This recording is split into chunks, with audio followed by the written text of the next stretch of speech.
तो गाइस मैं हूं अंकित और आप देख रहे हैं रेसलिंग फैंस नेटवर्क। तो भाई रॉयल रंबल 2025 काफी करीब आ चुका है एंड पिछले साल रंबल मैच को किसने जीता था? कोडी रोड्स ने। एंड तब से ये क्वेश्चंस उठे थे कि बैक टू बैक दूसरे साल रंबल को जीतना, देन रेसलमेनिया मेन इवेंट करना, क्या कोडी रोड्स ओवर पुश्ड है? ऑलमोस्ट एक साल कंप्लीट होने वाले हैं भाई रंबल को, एंड कोडी की रेन को भी भाई एक साल कंप्लीट हो जाएंगे रेसलमेनिया 41 में जाके। अब सही टाइम है मुझे ऐसा लगता है कोडी के ऊपर एक पर्टिकुलर वीडियो बना के उनके ओवरऑल कैरेक्टर, उनके ओवरऑल रेन एंड उनकी ओवरऑल बुकिंग को डिस्कस करने का। आपके ओपिनियंस में जानना चाहूंगा कमेंट सेक्शन के अंदर। कमेंट सेक्शन खुला है। सबसे पहले बताओ कि आपको कोडी का रेन कितना अच्छा लग रहा है भाई, ओवरऑल रन कितना अच्छा लगा है, एंड कोडी का कैरेक्टर आपको कैसा लग रहा है। अब आते हैं भाई अपनी बातों पे। मुझे ऐसा लगता है कि कोडी का जो रेन स्टार्ट हुआ था, मैं पहले रेन की बात करूंगा, उसके बाद उनके बुकिंग की बात करूंगा ओवरऑल कि वो ओवर पुश्ड है या फिर नहीं। कोडी का जो रेन स्टार्ट हुआ था रोमन को हराने के बाद, वो स्टार्टिंग फर्स्ट हाफ तो बहुत बेकार था मुझे ऐसा लगता है। अभी कोडी के रेन को ऑलमोस्ट काफी टाइम बीत चुका है भाई, मैंने बोला एक साल कंप्लीट होने वाला है, तो काफी टाइम बीत चुका है। ऐसे में कई सारे चैंपियंस चेंज भी हो जाते हैं, बीच में काफी सारे चैंपियनशिप्स इधर से उधर गई भी,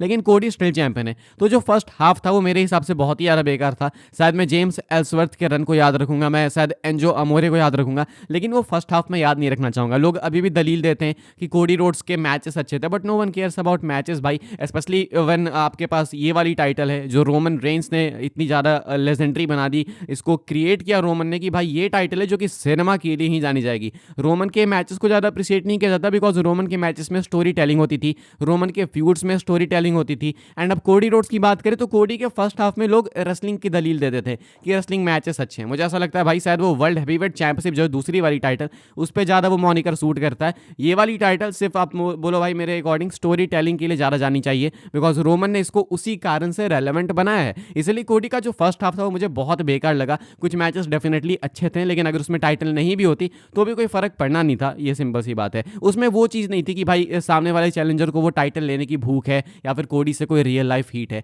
लेकिन अब जो कोडी की रेन है, ऑनेस्टली सेइंग भाई, ये कुछ बहुत अच्छी रेंज में से एक है। ये जो सेकंड हाफ है, या अब चाहे आप कुछ भी बोलो भाई, केविन ओवंस को क्रेडिट दो, रैंडी ऑर्टन को क्रेडिट दो, किसी को भी दो, लेकिन मेरे अकॉर्डिंग कोडी का जो सेकंड हाफ रहा है वो बहुत अच्छा रहा है। इसमें केविन ओवंस एंड कोडी के बीच में रियल हीट दिख रही है, कोडी के कैरेक्टर में डेवलपमेंट दिख रहा है, कोडी के कैरेक्टर में लेयर्स दिख रहे हैं। कुछ लोग अभी भी कहते हैं कि सेम क्राई बेबी है कोडी, ऐसा वैसा, लेकिन ऑनेस्टली सेइंग ऐसा कुछ नहीं है। अब आप कोडी के कैरेक्टर में डेवलपमेंट्स अगर देखोगे तो आपको धीरे धीरे वो वाइब्स आ रही है कि शायद आने वाले टाइम में कोडी रोड्स में भी हील बन सकता है। हालांकि अभी भी बोलना काफी मुश्किल, बिकॉज कोडी रोड्स डब्ल्यूडब्ल्यूई के लिए बहुत प्रॉफिटेबल है, मर्चेंडाइज काफी सेल करते हैं, नेक्स्ट जॉन सीना हम लोग कह सकते हैं उनको। लेकिन अब अगर बात करें कोडी की ओवरऑल, तो मुझे लगता है कि पहले से कैरेक्टर वाइज काफी डेवलपमेंट्स हुई है, काफी लेयर्स हमें देखने को मिले। एक तो लेयर सबके सामने कि कोडी रोड्स माफ सबको कर देते हैं। अब ये चीज उनके फ्रेंड्स को बिल्कुल नहीं पसंद आती है, इसीलिए केविन के साथ उनकी फ्यूड हो रही है, इसीलिए इवेंचुअली रैंडी ऑर्टन भी उन पर टर्न करेंगे, इसीलिए सेथ रॉलिंस भी उनके साथ अब ठीक ठाक से नहीं रहते हैं, सेथ रॉलिंस भी गुस्से में। तो ऐसे में कोडी के कैरेक्टर्स में लेयर्स दिखें,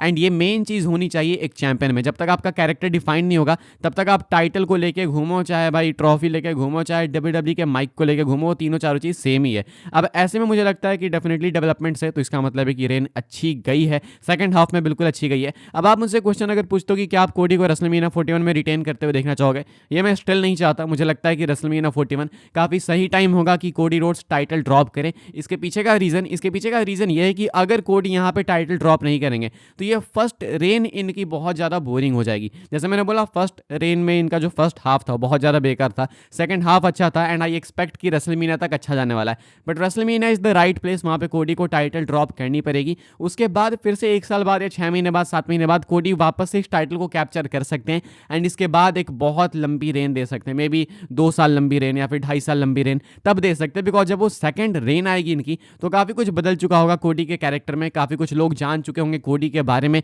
जैसे कि कैरेक्टर डेवलपमेंट हुई तो डेफिनेटली भाई और भी चीज़ें अनफोल्ड होगी, और भी लेयर्स देखने को मिलेंगे। तो मेरे अकॉर्डिंग कोडी रोड्स को रेसलमेनिया 40 में टाइटल ड्रॉप करनी चाहिए। अब क्वेश्चन आता है कि क्या कोडी रोड्स ओवर पुश्ड है, क्या कोडी रोड्स ओवर रेटेड है? बिकॉज बुकिंग देखे तो देख के लगता है ऐसा। वापस आएंगे रंबल पे, पिछले साल कोडी रोड्स रंबल मैच जीते, बैक टू बैक 2 साल रंबल जीत गए। रेसलमेनिया 39 को भी मेन इवेंट किया था कोडी रोड्स ने, रेसलमेनिया 40 के नाइट 1 को भी किया, नाइट 2 को भी किया। क्या इसका मतलब है कि कोडी ओवर पुश्ड है? अगर आप शायद ये सेम क्वेश्चन मुझसे 4-5 महीने पहले पूछते तो मैं हाँ बोल देता, लेकिन अब मैं ये नहीं बोलने वाला। अब ये चीज़ आपके सामने सब कुछ साफ देख सकते हैं भाई कि कोडी रोड्स एक्चुअली में वर्क करते हैं उस चीज़ के लिए। आप ओवर पुश्ड शायद उसको बोलोगे जिसके अंदर टैलेंट नहीं है, जिसके अंदर कैरिज्मा नहीं है, जो कि वर्क हॉर्स भी नहीं है, एंड बस डब्ल्यूडब्ल्यूई से ज़बरदस्ती पुश की जा रही है। लेकिन कोडी के केस में एक भी चीज़ यहाँ पे एक भी पॉइंट वैलिड नहीं है। कोडी वर्क हॉर्स भी है, कोडी के अंदर कैरिज्मा भी दिखता है, अब कोडी के प्रोमोस भी काफ़ी अच्छे हो गए, वो रियल एनिमोसिटी दिखती है, कोडी के कैरेक्टर में लेयर्स भी आ चुके हैं, कोडी की फ्यूड्स भी इंटरेस्टिंग हो चुकी है एंड स्पेशली भाई फैंस कोडी को पसंद भी कर रहे हैं। मुझे भी स्टार्टिंग में लगा था कि रेसलमेनिया में टाइटल जीतेंगे उसके बाद फैंस इन पर टर्न कर जाएंगे,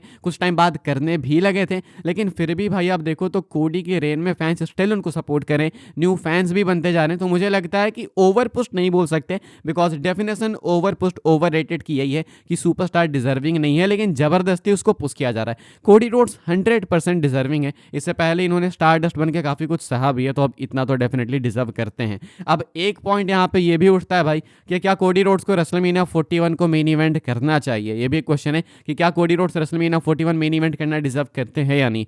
टू बी ऑनेस्ट देखो भाई डिजर्व तो करते हैं। अगर आप टाइटल को ही देखो कि रोमन ने टाइटल रेलेवेंट बनाई थी, तो क्या कोडी रोड्स को इसको रेलेवेंट नहीं बनाना चाहिए? उस हिसाब से बिल्कुल बनाना चाहिए एंड इस हिसाब से कोडी को एक नाइट तो मेन इवेंट करनी चाहिए। तो मैं चाहूंगा कि रेसलमेनिया 41 के नाइट 1 को कोडी मेन इवेंट करे एंड नाइट 2 को रोमन करे। मैं चाहता हूं कि रेसलमेनिया 41 के नाइट 1 को Cody Rhodes John Cena main event करे एंड नाइट 2 को Roman Reigns and rock main event करे। अब सीएम पंक सेथ रॉलिंस की बात आई है भाई, ये भी तो रेसलमेनिया मेन इवेंट होना डिजर्व करता है। बिल्कुल करता था, अब नहीं करता, बिकॉज मंडे नाइट रॉ में ये वाला मैच हो चुका है एंड वहां पे जब आपने इस मैच को एक बार करा दिया तो आई डोंट थिंक ये मैच मेन इवेंट होने लायक है। कोडी वर्सेस सीना आपको कभी भी रॉ में होते हुए नहीं देखने को मिलेगा, ना ही रॉक रोमन होते हुए देखने को मिलेगा। तो रेसलमेनिया मेन इवेंट मेरे हिसाब से वही मैच डिजर्व करता है जो कि बहुत फ्रेश हो, बहुत मैसिव हो। अब CM Punk and Seth Rollins के मैच को आप रेसलमेनिया मेन इवेंट में कराओ, कहीं भी कराओ, वो उतना मैसिव दिखेगा नहीं, चाहे कोई सी भी स्टेपुलेशन डाल दो। तो ऐसे में कोडी बिल्कुल डिजर्व करते हैं नाइट 1 को मेन इवेंट करना। नाइट 2 भी मैं बोल सकता था, लेकिन I think Roman rock is a way bigger match.